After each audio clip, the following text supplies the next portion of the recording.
welcome back to another explainer. Today, we're going to unpack a massive, highly complex machine.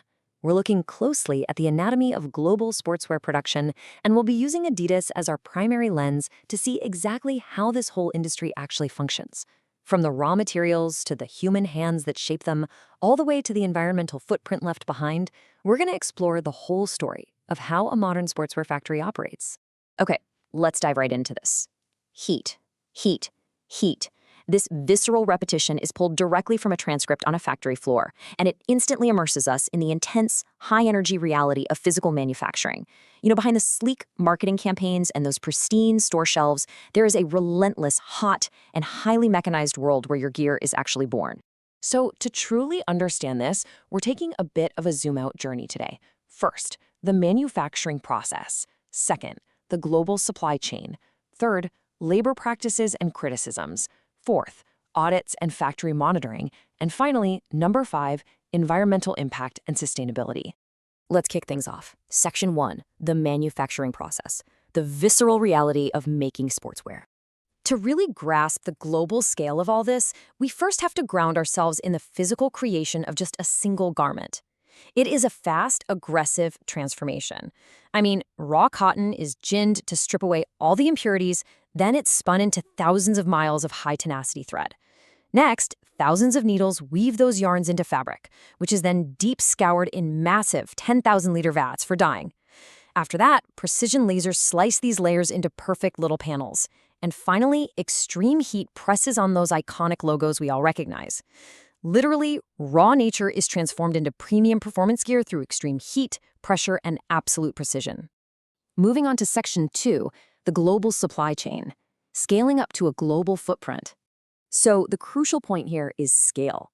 Now that we know how a single garment is made, take a look at the scale required to sustain this globally. 775,000. That's the staggering number of workers, mainly women by the way, making these products. This workforce is spread across roughly 1,200 factories in 65 different countries. It absolutely highlights the immense, undeniable human footprint involved in getting a simple pair of sneakers or a jacket into your closet. Managing that kind of scale requires serious stability. You might assume a brand this big just constantly chases the absolute cheapest temporary factory, right? Actually, scratch that, it's quite the opposite. Even though production is almost 100% outsourced to independent partners, primarily in Asia, 37% of their footwear and apparel factories have partnered with them for over 2 decades. That's a really long time in this industry. It creates deeply entrenched operational networks, rather than just fleeting transactional buyer-seller relationships. Section 3, labor practices and criticisms, examining the human element impartially. Now, when you have a workforce of 775,000 people, how they're treated becomes the single most pressing question, and the perspectives here are incredibly conflicting. On one side, we have severe criticisms from NGOs like War on Want, which, along with groups like Human Rights Watch, has aggressively campaigned against the brand's labor practices. They've published reports citing poverty pay, abusive sweatshop conditions, and unauthorized subcontracting to unmonitored shadow factories. They detail some pretty harsh realities on the floor, including allegations that production quotas are used to indirectly coerce pregnant workers into accepting overtime or even restricting their basic ability to take bathroom or rest breaks. Now, what's really interesting about this slide is the profound, stark juxtaposition. While grassroots NGOs allege severe coercion and exploitation, the official assessments from the Fair Labor Association, which is an independent monitoring body, tell a vastly different story. In their recent milestone evaluation, Adidas scored over 95% on all 6 principles evaluated. The FLA consistently rates them as a top performer with a fully reaccredited program, praising their top management's commitment and comprehensive monitoring. So we're looking at a profound contrast here between grassroots activist reporting and institutional corporate compliance data. Which brings us right into Section 4, audits and factory monitoring, corporate protocols, and direct worker feedback. How exactly do corporate rules attempt to bridge that massive gap between activist claims and official audits? Well, it starts with strict internal governance. Through the official Social and Environmental Affairs Audit Manual, suppliers face some very severe prerequisites. Before a single order can be placed with a brand new factory, they must undergo an initial assessment and be explicitly approved by the SEA department. This manual basically dictates the rules of engagement, covering health, safety, and labor rights, forming the ultimate contractual backbone of the entire supplier relationship. But hey, manuals only matter if they're actually enforced, right? Let's walk through the hard data. In 2024, the brand conducted 304 performance audits.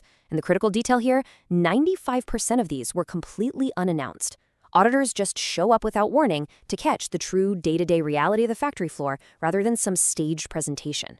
They also define what they call threshold issues, like those restricted wrist breaks we mentioned earlier, which result in immediate enforcement action. Furthermore, to address the root cause of factory pressure, they practice level loading. This means intentionally delaying or pulling forward orders to balance out production peaks, so factories simply don't have to rely on dangerous overtime just to meet unrealistic deadlines. And the auditing isn't strictly top-down either. 400,000. That's the number of workers in the supply chain who currently have direct access to the Wovo mobile app. It's essentially a digital grievance hotline that lets workers completely bypass local factory management to report workplace issues directly. This provides a really crucial bottom-up feedback loop for corporate oversight. Let's move to our final zoom out and see how this builds. Section 5, Environmental Impact and Sustainability. Zooming out to the planetary scale. We've traced the garment, we've traced the people, so now we need to look at the planetary footprint. Sportswear relies heavily on finite fossil fuels to create synthetic polyester. But there's been a massive, aggressive transition recently. As you can see, by 2021, 91% of the polyester used by the brand was recycled, leaving only 9% as virgin material. That is a monumental shift in the raw material baseline of the entire company. And that material shift extends across the board. Since 2018, 100% of their cotton has been sustainably sourced. Through their partnership with Parley for the Oceans, they produced nearly 18 million pairs of shoes using intercepted ocean plastic in just 1 year. They even collaborated with a direct competitor, Allbirds, to engineer a performance running shoe with a carbon footprint of merely 2.94 kilograms. That's an incredibly low number for this industry. Alongside all of this, they enforce strict chemical management, adopting the ZDHC MRSL standard to comprehensively ban hazardous chemicals from those wet processing and dyeing stages we saw way back at the beginning of the manufacturing process. Which brings us to our final thought. So, what does this all mean? How do the clothes on your back balance human livelihoods, corporate oversight, and planetary resources? The sportswear industry is a magnificent, highly complex, and sometimes controversial machine. The next time you put on your gear, just remember the intense heat of the factory floor, the hundreds of thousands of workers across the globe, the rigorous unannounced audits, and the ocean plastics woven directly into the fabric. It's like a giant puzzle, and it is all connected. Thank you so much for learning with me today, and keep exploring the fascinating structures that shape our world.